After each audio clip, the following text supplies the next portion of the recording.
નમસ્કાર મિત્રો, જંગલી જડીબુટ્ટીઓના પરિચયમાં તમારું સ્વાગત છે.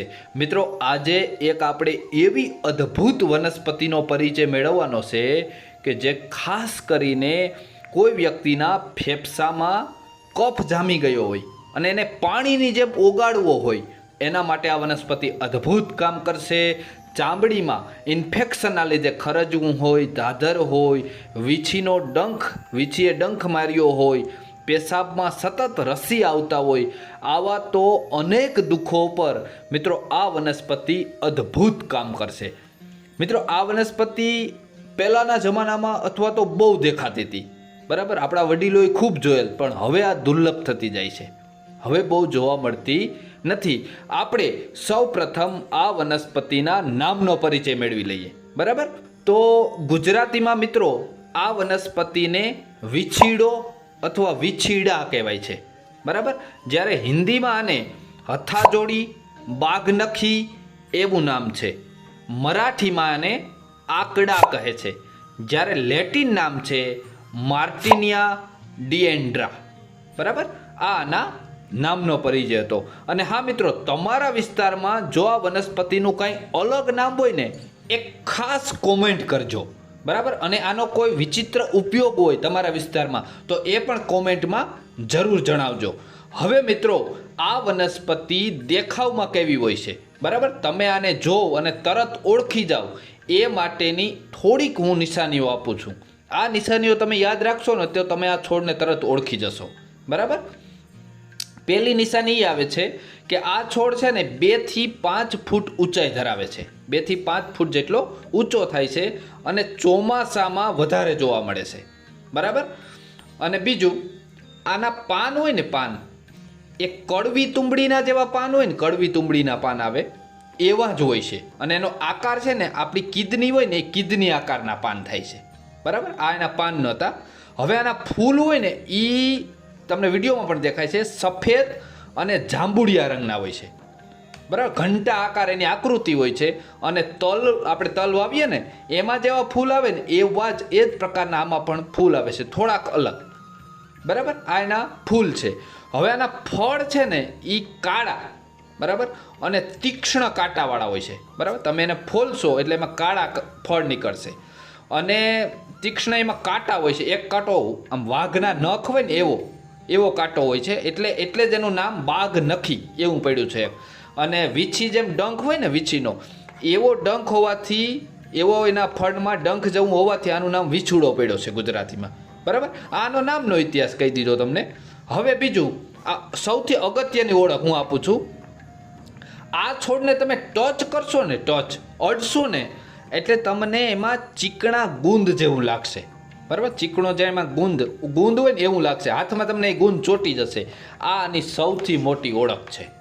બરાબર, અને હા મિત્રો, આનો એક ઉપયોગ એવો પણ પહેલાંના જમાનામાં લોકો કરતા કે જ્યારે લોકો મોજડી બનાવતા ને, એમાં જે બૂટમાં વચ્ચે સોલ ભરે ને, એમાં આ વીછીડાના પાકેલા ફળ પણ મૂકતા. બરાબર, આ પાકેલા ફળ મૂકે ને એટલે એ જ્યારે કોઈ વ્યક્તિ હાલે ને એટલે એમાં ચૈટ એવો અવાજ આવતો. આ એક પ્રકારનો અલાયદો શોખ હતો માણસમાં. બરાબર, આવો ઉપયોગ પણ આ વીછીડાના ફળનો હતો. મિત્રો, હવે આપણે સામાન્ય માહિતી મેં તમને આપી દીધી. હવે આપણે જોવાનો છે આનો ઉપયોગ. બરાબર, આ તમારા શરીર માટે આ વનસ્પતિ શું ઉપયોગી છે એના ઉપર આપણે હવે જઈ રહ્યા છીએ.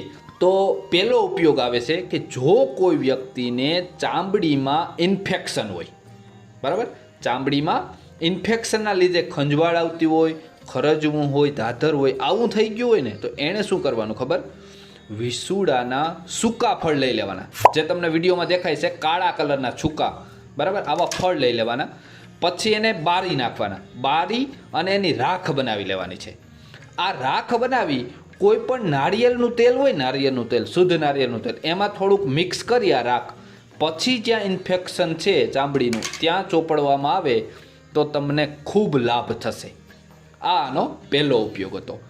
હવે મિત્રો, એક બીજો ઉપયોગ હું કહું છું. એ પહેલાં મિત્રો એક વિનંતી મારી એ છે કે જો તમે ચેનલમાં પહેલી વાર આ વિડીયો જોતા હોય, તમને વનસ્પતિ પરિચયમાં રસ હોય તો નીચે જે લાલ કલરનું સબસ્ક્રાઈબ છે ને એ ટચ કરી લેજો, એ દબાવી દેજો. બરાબર, જેથી કરીને આવા અવનવા વિડીયો તમને મળતા જ રહેશે. અને અમારી મહેનત સારી હોય તો મિત્રો એક વિડીયોને લાઈક જરૂર કરજો, અમને નવા વિડીયો બનાવવાની પ્રેરણા મળશે. સારું, હવે આપણે આગળ જોઈએ. બીજો કે જો કોઈ વ્યક્તિને વીછી કરડ્યો હોય, વીછીએ ડંખ માર્યો હોય તો શું કરવાનું? તો આ વિસીડાના ફળ લઈ લેવાનું, પાકેલું ફળ, બરાબર. એને પાણી સાથે એકદમ ઘસવાનું, એકદમ વધારે ઘસશો ને એટલે લેપ જેવું બની જશે. આ લેપ વીછીના ડંખ ઉપર જો ચોપડવામાં આવે ને તો એ વ્યક્તિને એનું ઝેર લાગતું નથી, એને બળતરા થતી નથી. આ પણ એક સરસ મજાનો ઉપયોગ છે, બરાબર. ત્રીજો ઉપયોગ આવે છે કે જો કોઈ વ્યક્તિને પેશાબ વાટે રસી નીકળતી હોય, પેશાબમાં રસી નીકળતી હોય અથવા તો બીજી કોઈ પેશાબની તકલીફ હોય, ત્યારે એણે શું કરવાનું છે, બરાબર. તો વીછીડાના 2 ફૂલ લઈ લેવાના છે. 2 ફૂલ લઈ એમાં થોડીક સાકર નાખી આવું મિક્સ કરી અને એ જે પેસ્ટ બને છે, એ રસ બને છે, એ તમારે ખાવાનો છે, એ પીવાનો છે, બરાબર.